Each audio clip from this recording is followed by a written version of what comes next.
नमस्कार, speed news मध्ये आपलं स्वागत. पाहूयात आजच्या ठळक घडामोडी.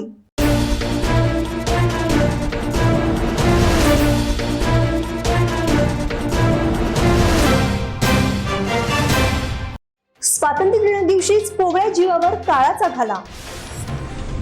डीआयडी वुमन्स क्लबच्या वतीने कोविड योद्ध्यांचा सन्मान. आणि कोल्हापूर जिल्हा व शहा युवा सेनेच्या वतीने पूरग्रस्त स्त्रियांना साडी वाटपाचा कार्यक्रम संपन्न.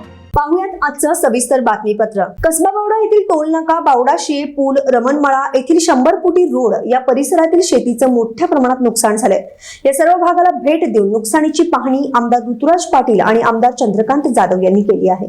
नदीकाठच्या शेतीचे नुकसान होऊ नये यासाठी ज्या ठिकाणी नाले आहेत त्यांचे सर्वे करणे तसेच त्यांची गरज भासल्यास रुंदी वाढवण्याबाबत प्रांताधिकारी व तहसीलदार यांना सूचना देण्यात आल्या. तसेच सरसकट नुकसान झालेल्या शेतकरी बांधवांचे तात्काळ पंचनामे करण्याबाबत कृषी अधिकाऱ्यांना सूचित करण्यात आलं आहे. याबरोबरच बावड्यातील सर्व पाणंद रस्ते पक्के करण्याबाबत त्या भागातील शेतकऱ्यांची व्यापक बैठक घेऊन नियोजन करण्याबाबत संबंधितांना सूचना करण्यात आल्या. यावेळी प्रांताधिकारी वैभव नावडकर, तहसीलदार शीतल मांगरे मुळे, श्रीराम सोसायटीचे सभापती हरी पाटील, उपसभापती संतोष पाटील तसेच सर्व संचालक, माजी नगरसेवक सुभाष बुचडे, अशोक जाधव, मोहन सालपेश, श्रावण फडतारे व शेतकरी उपस्थित होते. कोल्हापूर शहरातील राजेंद्रनगर येथे शेळके कुटुंब अनेक वर्ष राहत होते. कुटुंबाचे प्रमुख असणाऱ्या अनिल शेळके यांच्या पत्नी नूतन व 2 मुली, 1 मुलगा असा त्यांचा परिवार. काही वर्षांपूर्वी अनिल यांचा मृत्यू झाला. त्यांच्या पत्नी नूतन शेळके यांच्या 2 मुली व 1 मुलगा यांच्यासह त्या राहत होत्या. कुटुंब प्रमुखच गेल्याने कुटुंबाचा पूर्ण भार त्या मोलमजुरी करून चालवत होत्या. सध्या ते कुटुंब कोल्हापुरातील रंकाळा स्टँड येथे बांधकाम साईटवर वॉचमन म्हणून काम करत होते.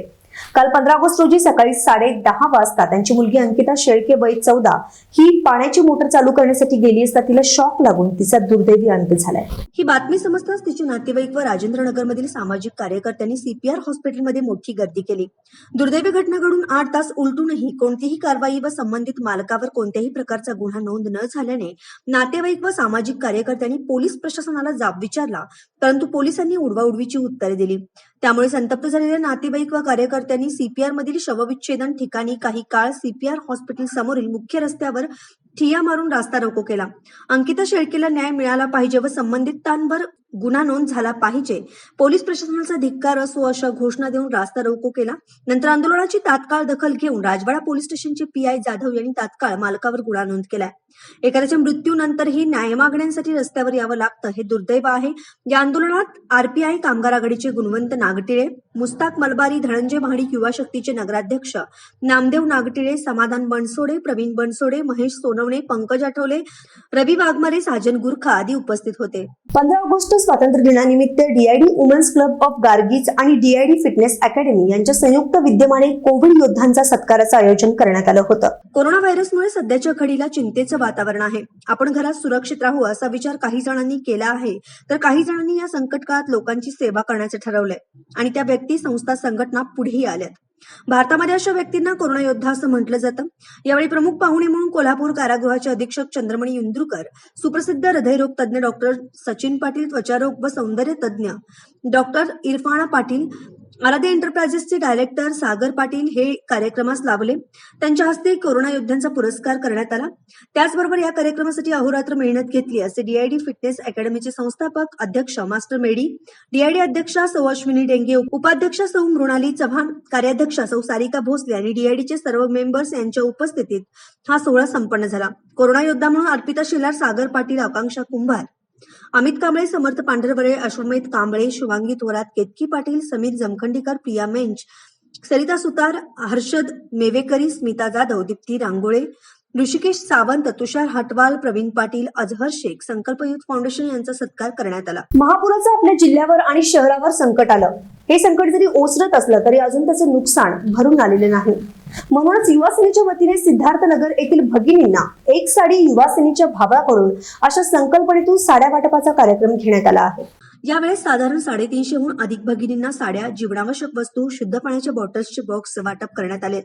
यावेळी प्रास्ताविक मंजित माने यांनी केलं. याबरोबरच जिल्हाप्रमुख संजय पवार, डॉक्टर सतीश नरसिंग, उपजिल्हाप्रमुख सुजित चव्हाण, शहर प्रमुख शिवाजीराव जाधव, शुभांगी पवार या सर्व पदाधिकाऱ्यांनी आपली मनोगते व्यक्त करत युवासेना कोल्हापूर सर्व समाजासाठी त्यांच्या सेवेसाठी संकट काळात नेहमी तत्पर असते असे सर्वांच्या माध्यमातून संबोधण्यात आलं.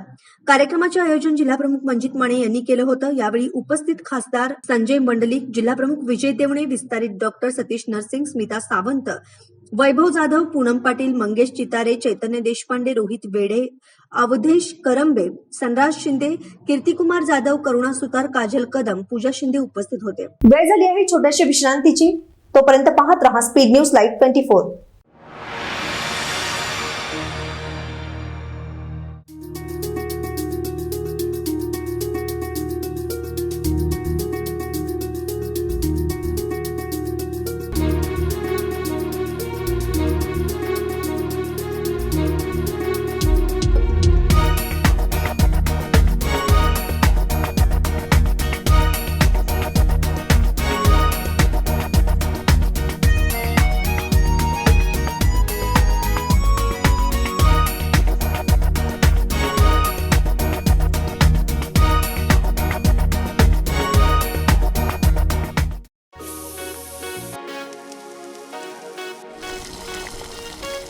खमंग सुगंध चहुबाजू फिरी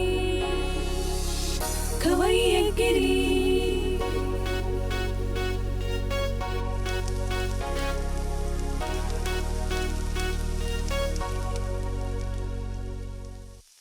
विश्रांतीनंतर बातमीपत्रात आपलं पुन्हा एकदा स्वागत. कोरोना महामारीच्या काळात स्वतःच्या जीवावर उदार होऊन समाजाच्या उन्नतीकरिता कार्यरत असणाऱ्या व्यक्तींचा सन्मान हीच खरी देशसेवा असं प्रतिपादन भारतीय जनता पक्षाचे करवीर तालुकाध्यक्ष हंबीरराव पाटील यांनी केलं आहे. करवीर तालुक्यातील चापुडी येथील ग्रामपंचायतीच्या सभागृहात भाजप करवीर तालुक्यातर्फे आयोजित कोरोना योद्ध्यांचा गौरव कार्यक्रमात ते बोलत होते. अध्यक्षस्थानी सरपंच पंढरीनाथ भोपळे होते. यावेळी सोशल डिस्टन्सिंगचे नियम पाळून कोरोना योद्धा म्हणून पोलीस पाटील, डॉक्टर, पत्रकार, अंगणवाडी सेविका, नर्स यांचा विविध मान्यवरांच्या हस्ते प्रमाणपत्र देऊन सन्मान करण्यात आला.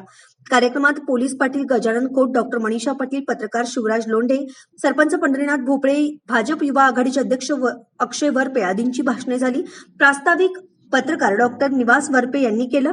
शेवटी कृष्णात पाटील यांनी आभार व्यक्त केले. यावेळी भाजपा कार्यकर्ते संभाजी पाटील, राजाराम चव्हाण, सागर भोगम, सागर मोहिते, पोलीस पाटील सागर शिंदे यांच्यासह विविध मान्यवर उपस्थित होते. भारतीय स्वातंत्र्य दिनाच्या अमृत महोत्सवी वर्षानिमित्त कोल्हापूर शहरातील मातोश्री वृद्धाश्रम, बालकल्याण संकुल, Pandurang Mane covid care centre, वीटभट्टी कामगार वस्ती, तावडे हॉटेल अशा विविध ठिकाणी वृद्धाश्रम व अनाथाश्रमामध्ये मास्क व जिलेबी वाटप करण्यात आली आहे.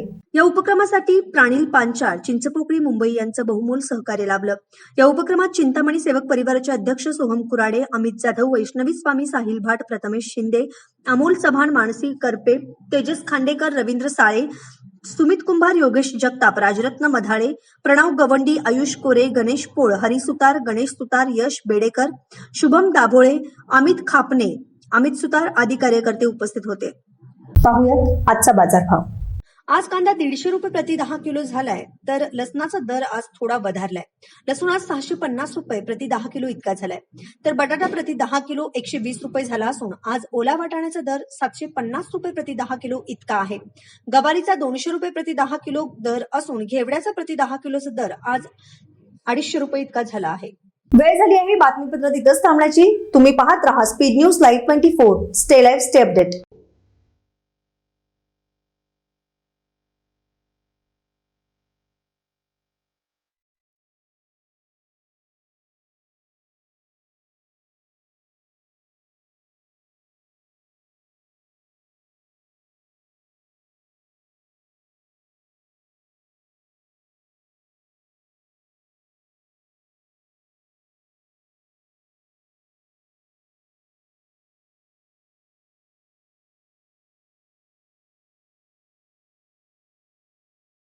तर अशाच ताज्या अपडेट्ससाठी स्पीड न्यूज लाईव्ह 24 चॅनेलला सबस्क्राईब करा आणि बेल आयकॉनवर प्रेस करा.